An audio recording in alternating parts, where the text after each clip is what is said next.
Hello दोस्तों, astro shock prediction में आपका स्वागत है। नक्षत्र ज्योतिष, कृष्णमूर्ति ज्योतिष, अष्टक वर्ग, न्यूमरोलॉजी, इन सभी शास्त्रों का यूज करके आने वाले दिन का मैं प्रेडिक्शन बोलता हूं। आने वाला दिन कौन सा है?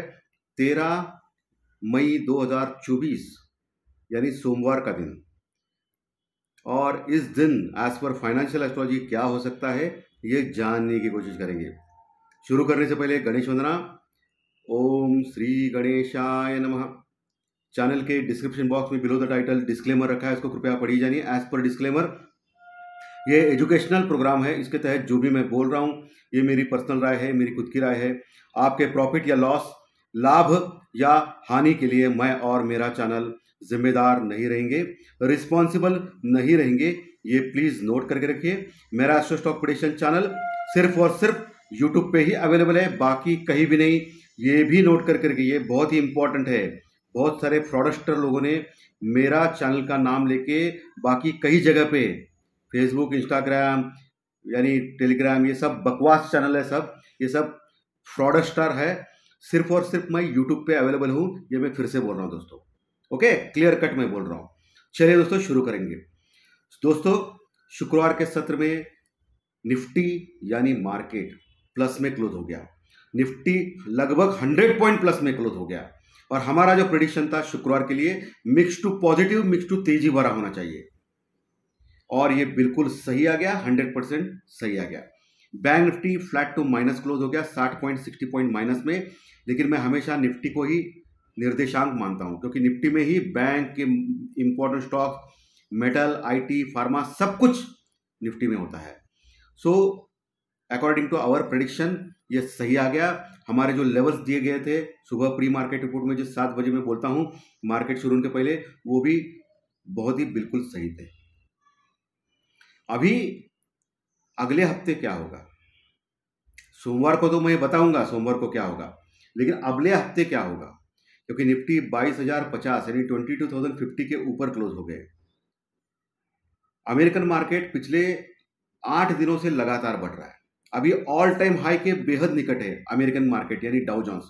लेकिन हम लोग क्या कर रहे हैं, लगातार गिरावट कर रहे हैं। शुक्रवार के सत्र में पॉजिटिव आ गए हम लोग, लेकिन अभी जो गिफ्ट निफ्टी माइनस में दिखा रहा है। शुक्रवार के सत्र में भी अमेरिकन मार्केट बढ़ के ही क्लोज हो गए। दिन के दौरान डाउ फ्यूचर माइनस में थे, लेकिन आखिरकार अमेरिकन मार्केट बढ़ के ही क्लोज हो गए, क्योंकि वहां अमेरिका में एक आशा जगी है कि उनका जो फेड है, यानी हमारा आरबीआई जैसा उनका फेड है, वो रेट ऑफ इंटरेस्ट घटाएगा अभी। इसी कारण अमेरिकन मार्केट लगातार बढ़ रहे हैं और हम लोग लगातार गिर रहे हैं। सिर्फ शुक्रवार के सत्र में हम लोग बढ़े हैं। यूरोपियन मार्केट बढ़ रहे हैं, एशियन मार्केट बढ़ रहे हैं, लेकिन हम लोग अंडर परफॉर्म कर रहे हैं। ये अंडर परफॉर्म क्यों कर रहे हैं? क्योंकि सट्टे बाजार में, यानी अभी जो इलेक्शंस का टाइम है, आपको तो सबको मालूम है, और जून को रिजल्ट आएगा उसको अगले मंथ में, फर्स्ट वीक में। सो सट्टे बाजार में ऐसा कहा जा रहा है, जो बीजेपी लेड एनडीए जिन्होंने कहा था कि 400 के ऊपर सीट आएगी, लेकिन सट्टे बाजार कह रहा है कि वो 300 के आसपास आएगा पूरे एनडीए के, यानी 100 जो सीट है वो कम आएगी। ओके, हालांकि बहुमत तो मिल सकता है, बट जो अपेक्षा है ज़्यादा बढ़ने की, बीजेपी लेड सरकार एनडीए आने की, वो एज पर सट्टे बाजार, हम लोग नहीं बोल रहे हैं, सट्टे बाजार बोल रहा है, जो उनके जो नॉर्म्स आ रहे हैं। एक्चुअली ये सट्टे बाजार कितने करेक्ट होते हैं, ये गलत होता है, ये मालूम नहीं, क्योंकि एग्जिट पोल भी गलत होते हैं, तो ये सट्टे बाजार का जो कल है वो भी गलत हो सकता है। लेकिन लोगों को क्या है, बड़े बड़े जो व्यापारी है, यानी बड़े बड़े जो सट्टेबाज है, बड़े बड़े ट्रेडर्स है, एफआईडीआई, इनको क्या चाहिए, उनको प्रॉफिट बुकिंग करने का बहाना चाहिए, क्योंकि अनसर्टेनिटी बहुत है मार्केट में। क्योंकि बहुत सारे जो सट्टेबाज या बहुत सारे कल आ रहे हैं, वो कह रहे हैं कि बीजेपी यानी एनडीए को पूर्ण बहुमत नहीं मिलेगा, यानी हंग पार्लियामेंट होगा, यानी कांग्रेस को भी इतना ही मिलेगा, बीजेपी को भी मिलेगा। हंग पार्लियामेंट में क्या होता है, जो तीसरी शक्ति होती है उसका सहारा लिया जाता है। उससे क्या होता है, जो इकोनॉमी होती है उसके ऊपर असर आता है, क्योंकि एक पूर्ण बहुमत अगर कांग्रेस को मिल गया या बीजेपी को मिल गया तो चलता है। अगर कांग्रेस को मिल गया तो भी चलेगा, स्टॉक मार्केट को कोई प्रॉब्लम नहीं, उसको मार्केट बढ़ेगा। लेकिन बीजेपी को मिले तो भी मार्केट बढ़ेगा। लेकिन हंग पार्लियामेंट यानी अनिश्चितता अगर आती है तो मार्केट ऐसा टाइम पास करता है। और ये सब कुछ टाइम पास है, बाकी कुछ नहीं है। ये जो है वो इस महीने में होने वाला ही था, ये तो होने वाला ही था, क्योंकि सीधी सी बात है, अगले महीने अगर उसका रिजल्ट है और ये महीने चल रहा है, इलेक्शंस का टाइम चल रहा है, वोटिंग चल रही है, सो ये तो होने वाला था। ये एक बहाना है, बाकी कुछ नहीं दोस्तों। सो दोस्तों, अभी हमारा एस्ट्रोलॉजी क्या बोलता है? मैंने आपको पिछले हफ्ते एक वादा किया था कि मंगल और राहु की जो युति हो रही है मीन राशि में, यानी गुरु की राशि में, वो युति कब होगी? उसको अंगारक योग कहा जाता है। क्या योग कहा जाता है? मंगल और राहु का युति अंगारक योग, जो बहुत ही भयंकर होता है, डेंजरस होता है। इस योग पे क्या क्या हो सकता है? इस योग पे एक तो युद्ध बढ़ने का या युद्ध होने का खतरा होता है, और पूरे अशांत माहौल होता है पूरे देश में, विदेशों में भी घटना बड़ी घट सकती है, एक्सीडेंट्स हो सकते हैं, या कोई ऐसा मोड़ आएगा कि हमको पता भी नहीं चलेगा, ऐसा भी हो सकता है। सो इस योग को जो इम्पोर्टेंट लोग जो कहते हैं, इसको निगेटिव योग कहते हैं, यानी ये योग भयंकर खतरनाक होता है, ऐसा कहा जाता है एज पर एस्ट्रोलॉजी। सो मंगल और राहु का जो युति योग है, अभी राहु 18 डिग्री के आसपास है, जो हमेशा वक्री अवस्था में होता है, और मंगल अभी 14 डिग्री पे आ गया है, यानी अंशात्मक युति हम लोग बोल सकते हैं। अंशात्मक युति कब कहा जाता है? 3 से 5 डिग्री के आसपास अगर दो ग्रह एक दूसरे के साथ आए तो उसको अंशात्मक युति कहा जाता है। सो अभी मंगल और राहु लगभग समीप है। ओके, सो 13 तारीख यानी सोमवार का दिन क्या है? राहु का अंक है 1 + 3 = 4 एज पर न्यूमरोलॉजी। सो 13 से लेके 24 तारीख तक, कहाँ तक? 24 या 26 तारीख पकड़े, 26 तारीख तक, यानी 13 से लेके 26, ये 15 दिन शेयर मार्केट, देश विदेश, फॉरेन मार्केट, सबके लिए डेंजरस साबित हो सकता है। क्या हो सकता है? डेंजरस साबित हो सकता है। बहुत सारे पहलू है इसमें। ओके, निगेटिव यानी निगेटिविटी ज़्यादा बढ़ेगी। मार्केट हो, शेयर मार्केट हो, विदेश नीति हो, युद्धजन्य जो अभी देख रहे हैं आप, ईरान और इस्राइल के बीच में, रशिया और यूक्रेन के बीच में, तो और अर्थक्वेक, क्योंकि मंगल ये क्या होता है? भूमि कारक होता है। क्या होता है? मंगल भूमि कारक होता है। और राहु क्या होता है? राहु बुद्धिमान होता है। ओके, और राहु और मंगल एक दूसरे से अंगारक योग करते हैं। तो इससे क्या होता है कि एक अलग ही माहौल, कोई एक अलग शक्ति वर्ल्ड में आ सकती है जो कंट्रोल कर सकती है। ओके, इलेक्शन हो, स्टॉक मार्केट हो, युद्ध हो, इसमें कुछ अलग करवटें बदल सकता है। और ये अर्थक्वेक यानी भूकंप आने के भी ज़्यादा चांसेस इस योग में होते हैं दोस्तों। पिछले अगर राहु मंगल की अंगारक युति के अगर पिछले योग निकाले तो उस समय ऐसी घटना थोड़ी बहुत घटी है। ठीक है, सो आपको क्या करना है मेजरली, बाकी के जाने दो, आपको क्या करना है स्टॉक मार्केट में? स्टॉक मार्केट में प्रॉपर हेजिंग करके ही चलना है। विदाउट हेजिंग कुछ नहीं करना है, मैं क्लियरली बोल रहा हूं। इस हफ्ते में नहीं, अगले हफ्ते के हेजिंग करो। इस हफ्ते में आपको डर लग रहा है कि ऑप्शन के प्रीमियम घटा के लॉस हो सकता है, तो अगले हफ्ते का ऑप्शन में एट द मनी या इन द मनी का कॉल या पुट, कॉल और पुट, कॉल या पुट नहीं, कॉल और पुट दोनों लेना है, निफ्टी या बैंक निफ्टी का, और आराम से रहना है। किसी भी साइड मार्केट गया तो आपको लॉस नहीं होगा। लॉस कब होता है ऑप्शन बायर को? जब कॉल और पुट ऑप्शन के प्रीमियम घटते हैं। और ये कब घटता है?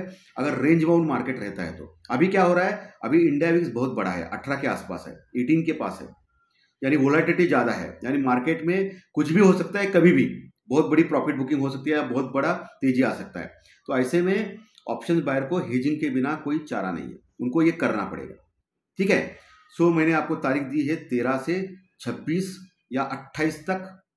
ये 15 दिन भयंकर हो सकते हैं हमारे लिए, विदेशी के लिए, युद्धजन्य परिस्थिति, अर्थक्वेक, ये सबके लिए। सो कुछ भी खराब हो सकता है। ओके, इस पीरियड में आपको सावधान रहना है, केयरफुल रहना है। एक्सीडेंट्स बढ़ सकते हैं। बाहर अगर आप जा रहे हैं तो बहुत केयरफुल जाना है। कार में अगर सवार कर रहे हैं तो बहुत केयरफुल करना है आपको सवारी, क्योंकि मंगल राहु का यह अंगारक योग को भयंकर होता है दोस्तों। मैं आपको डरा नहीं रहा हूँ, इसके पहले जो योग आए उसकी उस समय की न्यूज़ आप देख सकते हो। ओके, क्योंकि ये हो सकता है, होने वाला है या नहीं ये भगवान जानता है। हम लोग भगवान नहीं, आम इंसान है। हम लोग सिर्फ प्रोबेबिलिटी यानी शक्यता अकॉर्डिंग टू एस्ट्रोलॉजी बोल सकते हैं, ऐसा ही होगा ये हम लोग नहीं जानते हैं। ओके, ये हम लोग पॉसिबिलिटी बोलते हैं। इस पॉसिबिलिटी में हमारा नुकसान क्या है? कुछ भी नहीं। हम लोग अगर अलर्ट रहे, हमारे फैमिली को अगर हम लोग केयरफुल रखें, केयर ले, स्टॉक मार्केट में पैसा ज़्यादा जाने का चांसेस होता है तो हम लोग केयरफुल रहे, तो क्या गलत है इसमें? क्या गलत है? कुछ भी गलत नहीं है। ये भयंकर चीज़ है।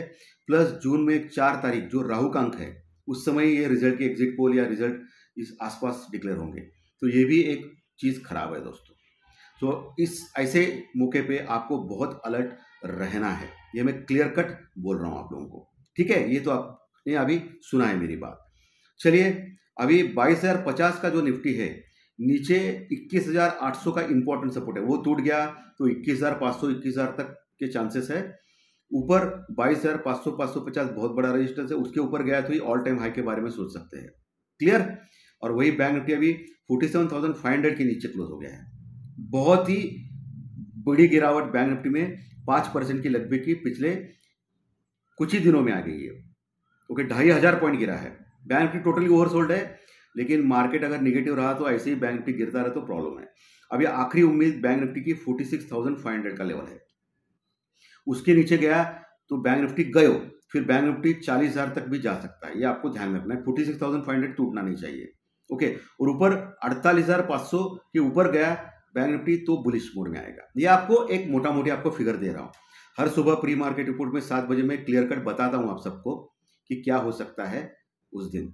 उस समय एस्ट्रो टेक्निकल लेवल देता हूँ, लेकिन ये मोटा मोटी आपको लेवल दे रहा हूँ। चलिए, अभी मंडे के दिन यानी सोमवार के दिन 13 तारीख को क्या हो सकता है। 1 + 3 = 4 राहु का अंक है, बहुत ही अलर्ट रहना है इस दिन। सोमवार का दिन है, चंद्र और राहु विष योग है। एज पर न्यूमरोलॉजी ये भी खराब है। सुबह 9:15 बजे एज पर केपी चार्ट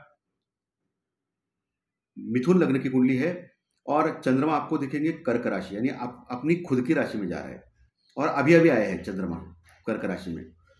और वृषभ राशि में गुरुदेव है, उनके साथ लाभ योग हो रहा है, ये अच्छी बात है। कुंभ राशि में शनिदेव है, जिनसे षडाष्टक योग हो रहा है, ये खराब है दोस्तों। मीन राशि में मंगल और राहु जो अंगारक योग कर रहे हैं, वो मीन राशि में नवपंचम योग कर रहे हैं, ये अच्छी बात है। अगर नक्षत्र सब लॉर्ड यानी उपनक्षत्र स्वामी एज पर केपी चार्ट, उसके योग नक्षत्र लॉर्ड और चंद्रमा के साथ देखने के बाद, अष्टक वर्ग के पॉइंट कैलकुलेट करने के बाद मैं इस निष्कर्ष पे आया हूं कि सोमवार 13 तारीख का दिन mix to positive, mix to तेजी भरा होना चाहिए। लेकिन आपको डिप जरूर मिलेगा स्टार्टिंग में या बीच में। आपको नीचे से बाय करना है, ऊपर से नहीं। ऊपर से बाय किया तो आप फिर लॉस में जाएंगे। नीचे से इंपॉर्टेंट सपोर्ट के पास आपको बाय करना है। अब ये इंपॉर्टेंट सपोर्ट कौन सा है ये आप पूछेंगे, तो ये इंपॉर्टेंट सपोर्ट मैं कल सुबह प्री मार्केट रिपोर्ट में 7 बजे बताऊंगा। एस्ट्रो टेक्निकल लेवल्स कहाँ है, कहाँ खरीदना है, ये मैं क्लियर कर बताऊं। सो नीचे से मिक्स टू पॉजिटिव मार्केट मुझे लग रहा है कल का हो सकता है। ठीक है, चलिए अभी चंद्र राशि के अनुसार आपका कल का दिन कैसा हो सकता है इसके बारे में डिस्कस करेंगे। मेष राशि को मिक्स जा सकता है, वृषभ को मिक्स जा सकता है, मिथुन को खराब, कर्क को अच्छा, सिंह को खराब, कन्या को मिक्स, तुला को मिक्स, वृश्चिक को अच्छा, धनु को अच्छा, मकर को खराब, कुंभ को खराब और मीन राशि को अच्छा जा सकता है। ये मैक्सिमम 80% तक सही मानना है। 100% सही मानने की गलती ना करें, क्योंकि आपकी खुद की जन्म कुंडली इंपॉर्टेंट होती है। चलिए अभी अंक शास्त्र यानी न्यूमरोलॉजी यानी संख्या शास्त्र यानी डेट ऑफ बर्थ, आपकी डेट ऑफ बर्थ, आपकी जन्म तारीख के अनुसार आपका कल का दिन कैसा जा सकता है इसके बारे में डिस्कस करेंगे। दोस्तों, जिनकी डेट ऑफ बर्थ यानी जन्म तारीख 1 तारीख, 10 तारीख, 19 तारीख या 28 तारीख है, उनको अच्छा जा सकता है। जिनकी जन्म तारीख या डेट ऑफ बर्थ 2, 11, 20, 29 है, उनको खराब जा सकता है। जिनकी डेट ऑफ बर्थ 3, 12, 21, 30 ये डेट से उनको खराब जा सकता है। जिनकी डेट ऑफ बर्थ 4, 13, 22, 31 ये डेट से उनको अच्छा जा सकता है। जिनकी डेट ऑफ बर्थ 5, 14, 23 ये डेट से उनको भी अच्छा जा सकता है। जिनकी डेट ऑफ बर्थ 6, 15, 24 ये डेट से उनको भी अच्छा जा सकता है। जिनकी डेट ऑफ बर्थ 7, 16, 25 ये डेट से उनको मिक्स जा सकता है। जिनकी डेट ऑफ बर्थ 8, 17, 26 ये डेट से उनको खराब जा सकता है। और जिनकी डेट ऑफ बर्थ 9, 18, 27 ये डेट से उनको खराब जा सकता है। अच्छे रिजल्ट के लिए क्या करना है, चंद्र राशि के रिजल्ट और डेट ऑफ बर्थ के रिजल्ट एक साथ लेके, दोनों अच्छे तो अच्छा, दोनों खराब है तो खराब, एक अच्छा है खराब है तो मिक्स जा सकता है, जाने वाला है। ऐसी कोई भी गारंटी चैनल के ऊपर नहीं मिलती है। अपने आप के ऊपर, अपनी बुद्धि के ऊपर, अपनी मेहनत के ऊपर यकीन करें, proper stop loss, proper hedging से काम करें, कम से कम लॉट में काम करें और अपना कैपिटल बचाए। ओके, और न्यूज़ के सामने कोई टेक्निकल डाटा के औकात नहीं होते, ये हमेशा याद रखें। तो न्यूज़ आ गई, बहुत बड़ी गिरावट या बहुत बड़ी तेजी हो सकती है कभी भी। ओके, और ये दिशा दर्शक शास्त्र है, एस्ट्रोलॉजी हो या टेक्निकल हो, इसका यूज करके आगे बढ़ना है। इसके ऊपर अंधविश्वास नहीं करना है, 100% यकीन नहीं करना है। तो धन्यवाद, फिर मिलेंगे कल सुबह प्री मार्केट पर 7 बजे। अच्छा लगा तो लाइक दबाइए, कमेंट बॉक्स में कमेंट लिखिए, और जो नए दर्शक पहली बार चैनल देख रहे हैं वो सब्सक्राइब का बटन जरूर दबाएं, ताकि आपको आने वाले सभी वीडियो सिर्फ और सिर्फ यूट्यूब पे जरूर देखने मिलेंगे। धन्यवाद, फिर मिलेंगे।